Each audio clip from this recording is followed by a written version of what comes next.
Vous êtes seul chez vous et vous ne savez pas quoi faire.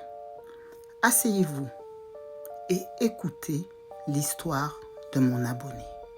Tout a commencé à la campagne, là où je vivais avec mes parents et mes sœurs. Comme tous les soirs, nous mangions tous ensemble avant d'aller nous coucher. Après avoir mangé, nous sommes donc partis nous coucher. Au milieu de la nuit, je me réveille en sursaut et j'aperçois au pied de mon lit une ombre qui me regarde. Je me suis dit que c'était sûrement parce que j'étais fatiguée et je me suis rendormie. Mais quelques temps plus tard, je me réveille à nouveau et j'entends comme des tocs, tocs, tocs. Et j'entends gratter sur les murs en bois de la maison. J'ai regardé l'heure et j'ai vu qu'il était 3 heures du matin. Donc j'ai commencé à prier du plus profond de moi. Je me suis forcée à me rendormir à nouveau. Le lendemain, c'est l'heure pour aller à l'école. En allant me doucher, j'entends exactement les mêmes bruits que dans la nuit. Je me dépêche de me préparer et je pars avec ma sœur. Sur le chemin, il y a une maison inhabitée. Le chemin est sombre et peu éclairé car nous partions très tôt le matin pour l'école. À un moment, ma sœur s'arrête et me dit qu'elle a un sentiment bizarre, des frissons, et elle me dit qu'elle a vu une silhouette nous regarder.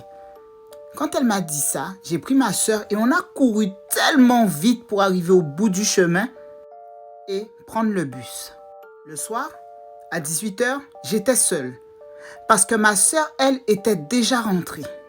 Et en rentrant dans le fameux chemin, je vois cette silhouette devant moi et je ne peux pas passer. Je savais que c'était un mauvais présage, donc je me suis mis à prier. J'ai fermé les yeux, j'ai prié. Et quand j'ai réouvert les yeux, la silhouette n'était plus là. J'ai couru aussi vite que j'ai pu pour rentrer chez mes parents. Arrivé chez moi, j'ai raconté ça à mes parents. Mais ils ne m'ont pas cru. Du coup, j'ai dû faire avec. Ce soir-là, ma sœur s'est réveillée pour aller aux toilettes. Et sur qui elle est tombée? Sur cette fameuse silhouette. Tellement elle était effrayée, elle s'est fait dessus. Elle a crié tellement fort que ça a réveillé toute la maison.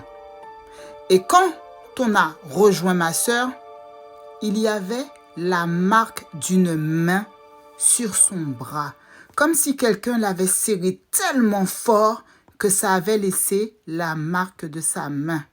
À partir de là, mes parents ont pris cette histoire au sérieux. Le lendemain matin, ils sont partis voir qui ils devaient voir pour faire des bains pour la maison, pour purifier la maison. Ça s'est calmé après, pendant un bon moment, jusqu'au jour où notre petite sœur nous a dit qu'elle avait vu cette fameuse silhouette. Ça l'a marquée à vie.